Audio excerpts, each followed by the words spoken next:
ओम शांति।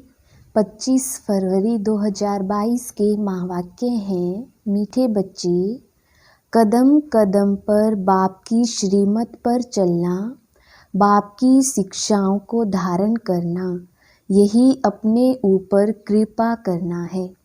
प्रश्न: बच्चू बादशाह और पीरू वजीर दोनों इस समय हरेक के अंग संग हैं, कैसे?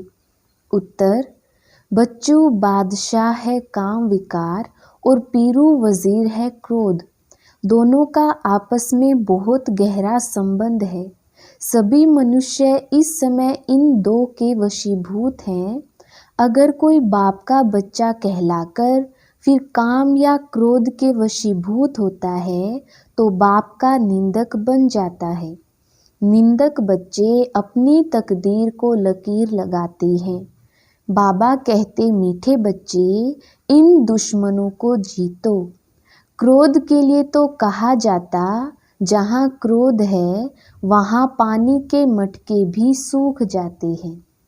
गीत बचपन के दिन भुला ना देना। ओम शांति। बच्चे जानते हैं कि सभा में कौन आया, बाप और दादा इकट्ठे। अगर साकारी होता तो बाप अलग, दादा अलग होना चाहिए। यह है वंडरफुल निशानी। कौन आया? बच्चों की बुद्धि कहती है शिव बाबा आया। स्वर्ग का रचयिता एक ही बाप होता है, दो नहीं। हाँ, मददगार जरूर मिलते हैं। बाप और बच्चे दोनों से काम चलता है। बलिहारी बाप की 100 बलिहारी बच्चों की, यह दादा भी बच्चा हो गया ना। यहाँ तुम क्लास में आते हो, सभा अक्षर भी कॉमन है। सभाएं तो बहुत होती है, यह है भगवान की पाठशाला। सब तरफ देखा जाता है कि बरोबर यह नॉलेज सुनकर धारण कर रहे हैं। इनका मुखड़ा प्रफुल्लित हो रहा है। सुनते सुनते खुशी का पारा चढ़ता है। हद के बाप टीचर गुरु भी होते हैं। यह है बेहद का बाप टीचर। वह आज तुमको पढ़ा रहे हैं तो कितना खुशी का पारा चढ़ना चाहिए। बच्चे भी ढेर हैं। शिव भगवानुवाच व शिवाचार्य भी कह सकते हैं। वह है ज्ञान का सागर। शिवाचार्य के बाद फिर शंकराचार्य आते हैं। संन्यास भी 2 प्रकार का है। यह है सतो प्रधान देवी देवता बनने के लिए संन्यास। सहज योग है। तुम जानते हो बाप इस दादा के तन में आया हुआ है, इसलिए बाप दादा कहना पड़े। ग्रैंड चिल्ड्रन होते हैं ना, वह तो साकार फादर ही grandfather, great grandfather बनते हैं। यहाँ है निराकार ग्रैंड फादर। बाबा इसमें प्रवेश कर तुमको सुनाते हैं। जो ब्राह्मण कुल के बने हैं वह ईश्वरीय संतान ठहरे। कहते हैं, हे परमपिता परमात्मा, हम आपके थे, फिर 84 जन्म का पार्ट बजाया। कितनी सहज बात है। लौकिक में भी बाप को 5-7 बच्चे होते हैं तो उनमें से 1-2 कपूत निकल पड़ते हैं। इस बाप को कितने बच्चे हैं तो कितने कपूत और सपूत होंगे। कोई में काम की, कोई में क्रोध की प्रवेशता होगी। घर में किसी एक को भी क्रोध होता है तो लड़ाई हो जाती है। क्रोधी घर को बड़ा दुखी कर देता है। यहाँ भी कोई में क्रोध का भूत है तो शिव बाबा का निंदक ठहरा ना। बाप का नाम बदनाम कर देते हैं, अर्थात अपनी तकदीर को लकीर लगा देते हैं। क्रोध बहुत बड़ा भारी दुश्मन है। जहाँ क्रोध क्लेह क्लेश होती है उनको नरक कहा जाता है। कहते हैं, क्रोध घर के मटके का पानी भी सुखा देता है। तो बाप समझाते हैं, जिनमें क्रोध है उनको श्रीमत मिलती है कि क्रोध से किसको दुखी मत करो, नहीं तो तकदीर में लकीर लग जाएगी, पद भ्रष्ट हो जाएगा। ईश्वरीय संतान के बदले आसुरी संतान बन जाएंगे। यहाँ तो लिखा ही जाता है, DT sovereignty is your god fatherly birthright. तुम्हारा हक है सतयुग का पूरा वर्षा लेने का। पूरा वर्षा ले लक्ष्मी नारायण बनना है। अगर कोई स्वर्ग में प्रजा में भी आए तो भी अहो सौभाग्य। आएगा तो सही ना। धीरे धीरे स्थापना होती जाती है, फिर उनसे प्रतिज्ञा कराई जाती है, कंगन बांधो, कोई छिपा तो रह नहीं सकेगा। अभी तुम ब्राह्मण हो, ईश्वरीय संतान। बाबा पूछते हैं, तुम्हारा कुल बड़ा या दैवी कुल बड़ा? ऊंचा कौन सा है? ब्राह्मणों का। हम देवताओं को भी इतना ऊंच नहीं कहते। ब्राह्मण है ईश्वरीय कुल के, यह भारत को स्वर्ग बनाते हैं। ब्राह्मणों को चोटी कहेंगे। वास्तव में शिव का मंदिर बनाना ही चाहिए ऊंची पहाड़ी पर, परंतु आजकल कोई जा नहीं सकते तो शहर में बना देते हैं। ऊंचे ते ऊंचा है शिव बाबा, तो उनका मंदिर भी ऊंची चोटी पर होना चाहिए। अब देखो दुनिया का क्या हाल हो गया है, सबकी बर्बादी हो गई है। बाप आकर सबको आबाद करते हैं। संगम युग पर तुम सब आबाद होते हो। पूरे 63 जन्म नरकवासी बने, एक्यूरेट हिसाब है। 21 जन्म तुमने स्वर्ग में राज्य किया, फिर 63 जन्म गिरते आते हो।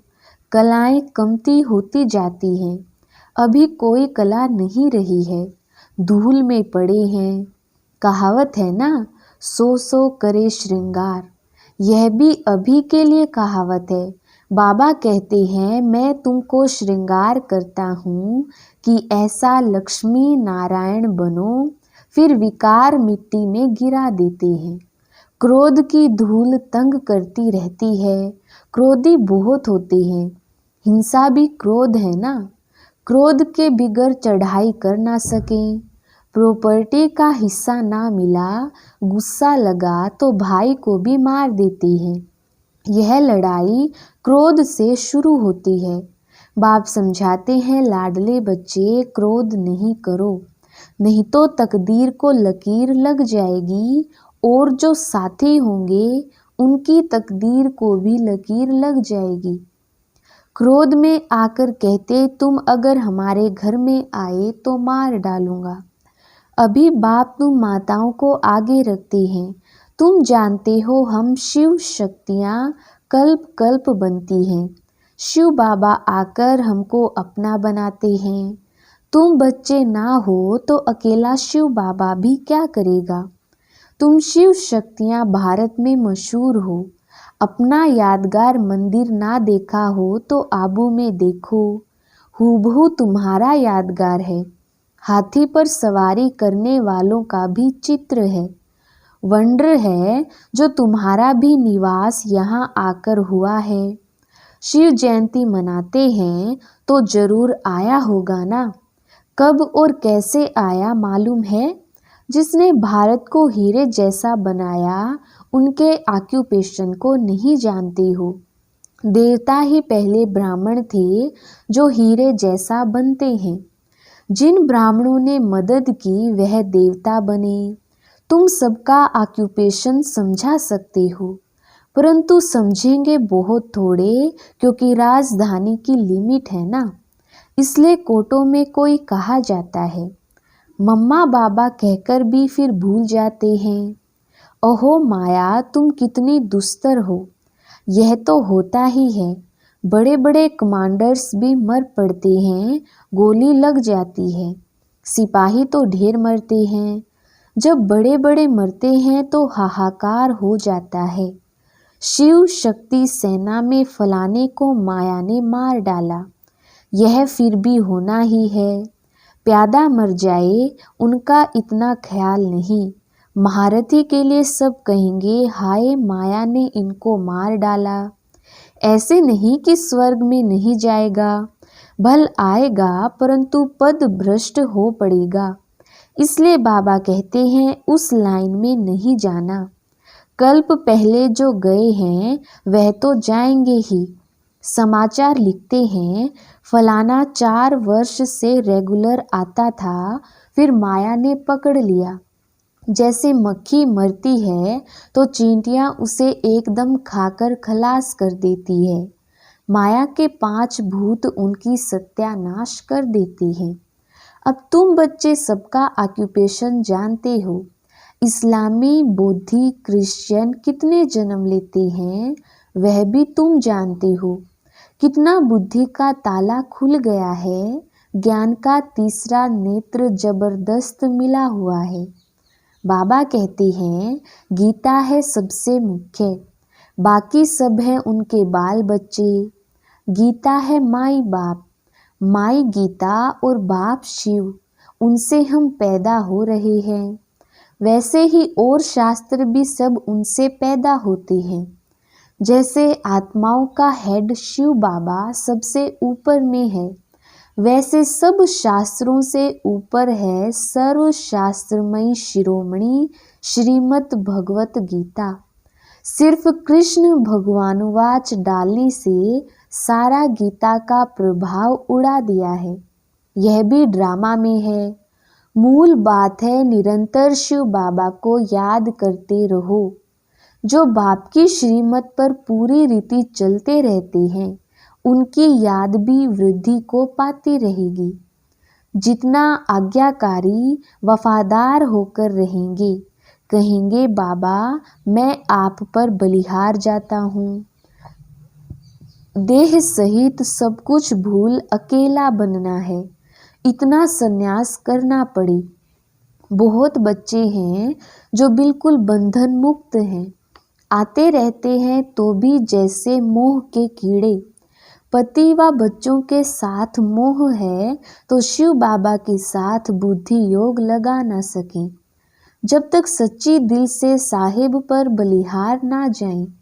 गपोड़े तो भल लगावें परंतु इसमें बलिहारी पूरी चाहिए। पूरा ट्रस्टी बनना है। कदम कदम पर श्रीमत लेनी पड़े। बहुत बच्चे हैं जो शिव बाबा को पोतामेल भेज देते हैं, फिर पूछते हैं शादी कराएं, मकान बनाएं। बाबा कहेंगे भल बनाओ हर्जा नहीं, कभी ना नहीं की जाती। जब नष्टो मोहा बन जाते हैं तो पूछने की भी दरकार नहीं। ऐसे नहीं कि कोई पूछे विकार में जाऊं तो कहेंगे हाँ भले जाओ, नहीं यह तो फिर मूर्खता कहेंगे। बाकी कोई बात में नुकसान नहीं है तो भले करो। नष्टो मोहा हो फिर तो जो चाहे सो करो। बाप जानते हैं तुम सर्विस में तत्पर रहेंगे, बाप को फॉलो करते रहेंगे। यह पुराने बच्चे सब बलि चढ़े हुए थे ना, बलिहारी की भी महिमा है तो सब गरीब। माताएं बड़ी अच्छी हैं, इन्हों को क्या बलि चढ़ना है। बलि चढ़ना होता है साहूकारों को, स्त्री को तो कुछ देते नहीं हैं। कोई विरले स्त्री के नाम पर सब विल कर जाते हैं, नहीं तो बच्चे आदि सब लूट लेते हैं। आजकल तो कोई भी कुछ सुनता नहीं, 2 पैसा दो काम निकल जाएगा। जजमेंट भी झूठी दे देंगे, फिर भल कोई का बेड़ा गर्क हो जाए। बाबा को तो कहा जाता है supreme justice, supreme teacher, supreme सतगुरु, फिर सुप्रीम धर्मराज भी कहा जाता है। उनकी जजमेंट में नीचे ऊपर कुछ नहीं हो सकता। ड्रामा में ऐसी नूंद ही नहीं। बाकी यहाँ तो 1-2 के ऊपर बहुत कोर्टें हैं, कहाँ कहाँ तो प्रेसिडेंट की भी नहीं चलती। बाप कहते हैं लाडले बच्चे अशरीरी बनना है, बाप के साथ चलना है। बाप गाइड है ना, लिबरेटर भी उनको कहते हैं। सब टाइटल उनके हैं, पीस मेकर भी वही है।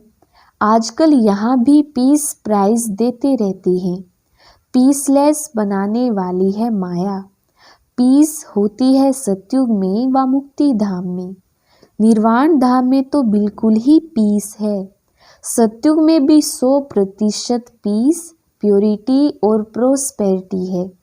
नाम ही है सुख धाम। दुख धाम में पीस कहाँ से आई? सन्यासियों को थोड़ी बहुत शांति है, परंतु वह तो है काग विष्टा समान। सत्युग में ऐसे नहीं कहेंगे। यहाँ का तो राज्य भी काग विष्टा समान है। बाबा समझाते हैं, माया बहुत थप्पड़ मारेगी। अंदर गुटखा खाते रहते हैं, सच नहीं बतलाते। अविनाशी सर्जन के आगे तो बतलाना पड़े ना, नहीं तो पाप बढ़ते जाएंगे।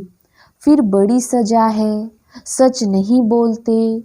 अच्छा, आगे तो पाप नहीं करे ना। बदनामी करने की सजा बहुत भारी है। बाप आए हैं स्वर्ग का मालिक बनाने।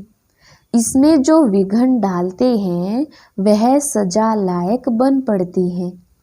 असुर विघन डालते हैं। तुम बच्चों को तो नहीं डालना चाहिए, इसमें ही तुम बच्चों का कल्याण है। क्रोधी का मुंह देखना भी पाप हो जाता है। Hear no evil. क्रोधी का मुंह भी नहीं देखना चाहिए। लोभ मोह भी कम नहीं है। बच्चू बादशाह है काम, पीरू वजीर है क्रोध। यह दोनों बड़े डाकू हैं। क्रोध बड़ा गंदा डाकू है। सपूत बच्चे वह हैं जो बाप से पूरा वर्षा लेकर नाम बाला करते हैं। यह बाबा कहते कि बच्चियां हमेशा होशियार हैं। शिव बाबा से तो होशियार कोई हो ना सके। बाप ही बच्चों को सिर पर चढ़ाते हैं। बेहद के बाप दादा को भी बच्चों के लिए रिगार्ड प्यार है। चाहते हैं हरेक बच्चा अपना राज्य भाग्य ले, सदा सुखी बने। बाप तो कहेंगे बच्चे जीते रहो, आयुष्मान भव। बाप जो शिक्षा देते हैं वह धारण करने की अपने ऊपर कृपा करो। श्रीमत पर नहीं चलेंगे तो तकदीर को लकीर लग जाएगी। तुम जानते हो शिव बाबा परमधाम से आए हैं स्वर्ग का वर्षा देने। फिर जितना जो पुरुषार्थ करेगा, जितना अपने ऊपर कृपा करेंगे, उतना अपने को ऊंचा बनाएंगे। विकार में गया तो दीपक बुझ जाएगा, फिर ज्ञान घृत धारण नहीं होगा। अच्छा, मीठे मीठे सिकिलधे बच्चों प्रति माता पिता बाप दादा का याद प्यार और गुड मॉर्निंग। रूहानी बाप की रूहानी बच्चों को नमस्ते। हम रूहानी बच्चों की रूहानी बाप दादा को याद प्यार गुड मॉर्निंग और नमस्ते जी। धारणा के लिए मुख्य सार। पहला पॉइंट है, दिल से साहेब पर पूरा पूरा बलिहार जाना है। पूरा ट्रस्टी बन कदम कदम श्रीमत पर चलना है। देह सहित सब कुछ भूल अकेला बन जाना है। दूसरा पॉइंट है, बच्चा बनने के बाद बाप के कार्य में विघन नहीं डालना है। कोई भी बदनामी का कार्य नहीं करना है। आज्ञाकारी वफादार बनना है। वरदान, समय और वायुमंडल को परखकर स्वयं को परिवर्तन करने वाले सर्व के स्नेही भव। विस्तार, जिसमें परिवर्तन शक्ति है वो सबका प्यारा बनता है। यह विचारों में भी सहज होगा। उसमें मोल्ड होने की शक्ति होगी। वह कभी ऐसे नहीं कहेगा कि मेरा विचार, मेरा प्लान, मेरी सेवा इतनी अच्छी होते हुए भी मेरा क्यों नहीं माना गया। यह मेरापन आया, माना, अलाय, मिक्स हुआ। इसलिए समय और वायुमंडल को परखकर स्वयं को परिवर्तन कर लो, तो सर्व के स्नेही नंबर 1 विजयी बन जाएंगे। स्लोगन है, समस्याओं को मिटाने वाले बनो, समस्या स्वरूप नहीं। अच्छा, ओम शांति।